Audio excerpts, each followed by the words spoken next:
KGF இரண்டாவது கூட்டம் இங்க நடந்து இந்த கூட்டம் நடக்கக்கூடாது அண்ணன் தான் இதை இன்விடேஷன் போட்டு பல விஷயங்களை நான் சொல்லணும். ஏன்னா பேசுறவங்களுடைய கருத்துக்களை நாம ஒன்னொன்னு வாங்கி நிறுத்தணும். அவங்களுக்கு கூட இது தெரியணும். செங்கட்டுவன் சார் இன்விடேஷன்ல போட்டு பண்ணாங்க. முதல் கூட்டம் நடக்கும் போது என்ன தலைவர் பண்ணிடுன்னு பலர் கேட்டாங்க. அறிவிக்காதனால இங்க பலர் இல்லை.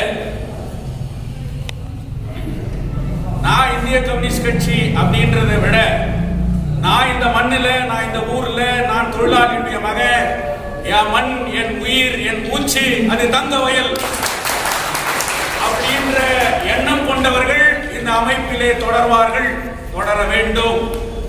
யார் தலைவர்? இந்த குழு நிர்ணயிக்கும்.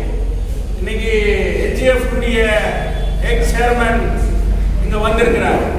அவர் ஏன் சொல்றாருன்னா, நான் எஸ்டி பிளாக்ல பிறந்தேன், நான் எஸ்டி பிளாக்ல வளர்ந்தேன், நான் என் ஊர், என் மண், என் தங்க வயல், நான் வரேன். இன்னைக்கு மோகன் கிருஷ்ணா இங்க வந்திருக்கிறார், ஆர்கே ஃபவுண்டேஷன். நாம 2008க்கு பிறகு நம்ம டீலிமிட்டேஷன் ஆச்சுன்றதை இன்னும் மறந்துட்டு இருக்கிறோம். நம்ம தொகுதி வி கோட்டா வரைக்கும் இருக்குது. இது கேஜிஎஃப் கான்ஸ்டிட்யூன்சி. இந்த கேஜிஎஃப் கான்ஸ்டிட்யூன்சில இல்லாதவங்க எம்எல்ஏ ஆகிறாங்க. ஆனா இந்த கேஜிஎஃப் கான்ஸ்டிட்யூன்சி வரும்போது நம்ம தங்க வயல் அது வரைக்கும் போயிட்டு இருக்கு. இன்னைக்கு நான் என் ஊர், என் மண், என் தங்க வயல், நான் இந்த மண்ணுக்காக நான் உங்களோட வேலை செய்யற வரவேற்கப்படுகிறோம். அவரையும் வாங்குகிறார். எல்லாரையும் அழைச்சார். அவர் பாவம் எவ்வளவு கஷ்டப்பட்டார் இந்த கூட்டத்தை கூட்டுறதுக்கு எங்களுக்கு தான் தெரியும். எல்லாரையும் அழைச்சார். பலருடைய கேள்விக்கு அவர் பதில் சொன்னார். யாரையும் விடல, எல்லாருக்கும் இன்வைட் பண்ணிக்கிறோம். எல்லாருக்கும் பல விதத்துல நாங்க இன்னைக்கு கொண்டு வந்திருக்கோம். அந்த ஒரு மோனோகிராம கூட நீங்க பார்க்கணும். பிஜிஎம்எல் பெமல் அப்படின்னு சொல்லி 2 கரங்கள் ஒன்றுபட்டு யுனைடடா நாம இணைவோம் என்பதுதான் அந்த சிம்பல் கூட இங்க உருவாக்கப்பட்டிருக்குது. இந்த கூட்டத்தில் நம்ம எக்ஸ் முனிசிபாலிட்டியுடைய KDA standing committee chairman Stanley இங்க இருக்கிறார். டிஎம்கே அமைப்பில் இருந்து அண்ணன் சேகர் பேசினார். இன்னைக்கு எக்ஸ் சிஎம்சி பிரசிடென்ட் தயானந்த் ஜேடிஎஸ்ல இருந்து இன்னைக்கு பேசினார். ஐஎன்டிசி லீடர் பேசியிருக்கிறார். இன்னைக்கு சிஐடி தொழிற்சங்கத்தில் இருந்த அண்ணன் கணேஷ் இங்க பேசியிருக்கிறார். இங்க எக்ஸ் கவுன்சிலர் நடராஜ் இங்க உட்கார்ந்துக்கிறார். தமிழ்ச்சங்கம், மற்ற ஆர்பிஐ எல்லா அமைப்புகளும் இருக்குது. இவர்தான் பெரியவர், இவர்தான் சிறியவர், அது என்றதெல்லாம் இல்லை. கண்டிப்பாக இந்த கூட்டம், போலீஸ் இது கூட்டம் நடக்காதுன்னு சொன்னாங்க. அண்ணா போலீஸ்க்கு மட்டும் நான் லெட்டர் கொடுக்குறேன்னு. ஏன்னா நீ கொடுக்காத, என்னை எந்த போலீஸ் கேக்குதோ கேட்கணும். நான் சொன்னேன் போலீஸ்க்கு, கேஜிஎஃப் அழிக்கிற கேஜிஎஃப் காப்பாத்துறதுக்கு கூட்டம் நடத்துறோம். இதான் சப்ஜெக்ட். இந்த ஊரை அழிக்க எம்எல்ஏ நினைச்சா அந்த எம்எல்ஏவை எதிர்த்து நிற்கும் இந்த சேவ் கேஜிஎஃப். இந்த ஊர்ல இருக்கிறவங்கள மடையனா இந்த ஊர் எம்பி நினைச்சா அதை எதிர்த்து நிற்கும் இந்த சேவ் கேஜிஎஃப். யாருக்கும் பயப்படுற கமிட்டி இது இல்ல, பயப்படாது, மிரட்ட முடியாது அப்படின்றத சொல்றதுக்காக சொல்லிக்கிற அதுதான் சேவ் கேஜிஎஃப். ஹாஸ்பிட்டல்ல சொன்னாங்க இன்னைக்கு மைன்ஸ் யூனியன் இது கேசம் போட்டாங்க. யூனியன் பார்த்துக்கோ கிடையாது. பெமல் கான்ட்ராக்ட் லேபர் அங்க ஒரு யூனியன் இது, அந்த யூனியன் பார்த்துக்கோ கிடையாது.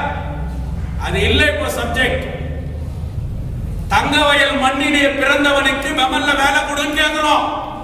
அது நம்ம சப்ஜெக்டா, ஒரு யூனியன் சப்ஜெக்டா? நம்ம சப்ஜெக்ட். என் தங்க வயலிலே பிறந்தவனுக்கு ஏன் வேலை இல்லை, வேலை கொடுன்னு கேட்கிறோம்.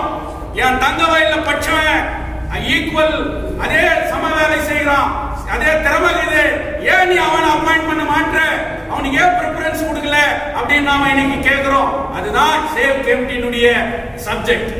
இன்னைக்கு பிஜிஎம்எல் இருக்குது, கேஸ் போட்டாங்க, இன்னொரு கோர்ட்ல அப்பீல் போட்டாங்க.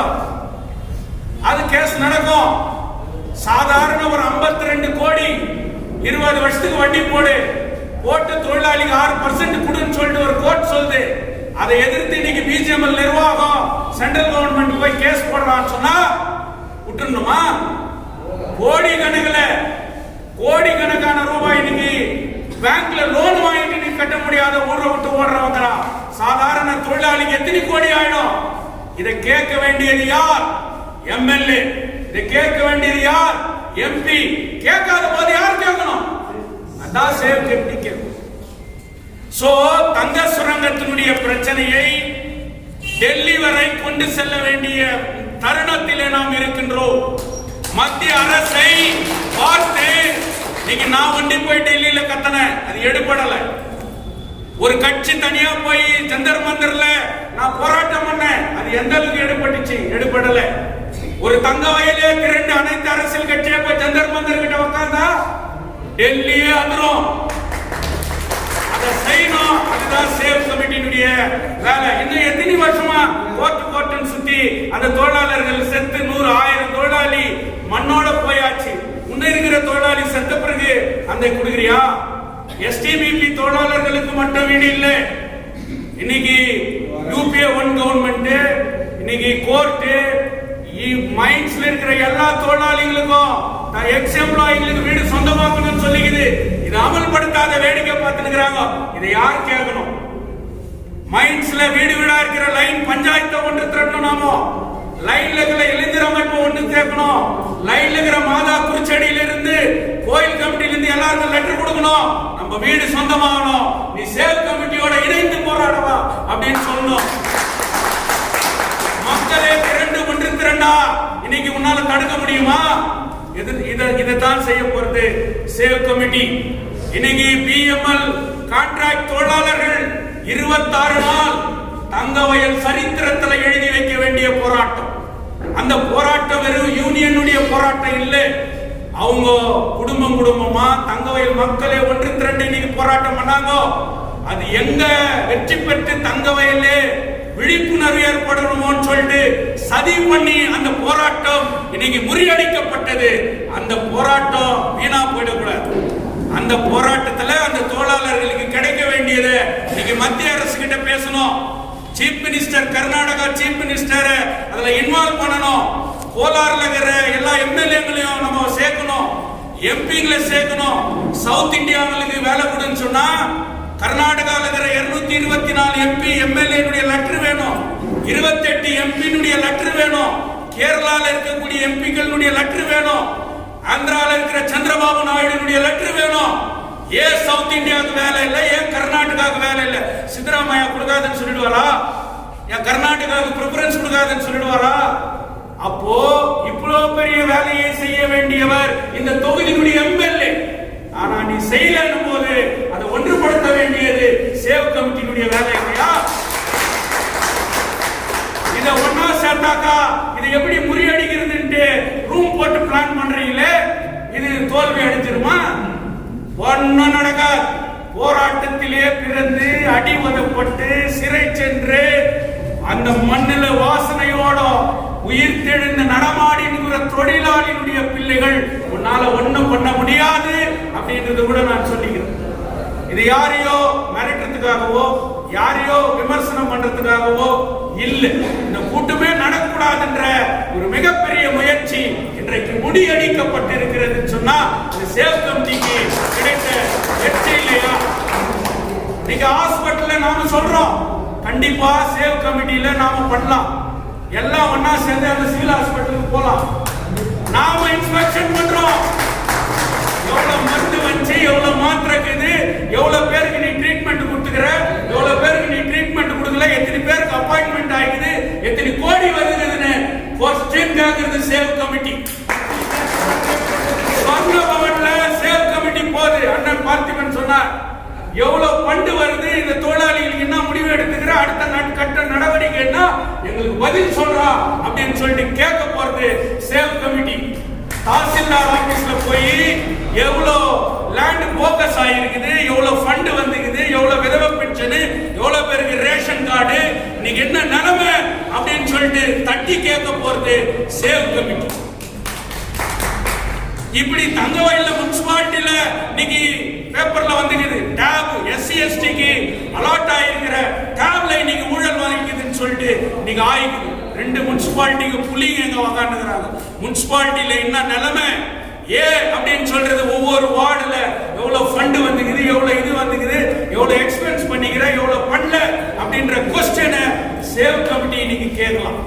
இப்படிப்பட்ட ஒரு கமிட்டி இந்த ஊர்ல உருவானால் தங்கவயலை காப்பாற்ற முடியுமா முடியாதா? இதுல நான் பெரியவ இல்ல. இன்னைக்கு நான் சொல்றேன், என்ன நீ ஒரு சாதாரண உறுப்பினரா இந்த கமிட்டியில வைக்கணும். நாங்க இந்த கமிட்டியோட நின்று ஒன்றுபட்டு அனைவரோடும் நான் பெரியவன் நீ பெரியவன் அவர் பெரியவரெல்லாம் கிடையாது.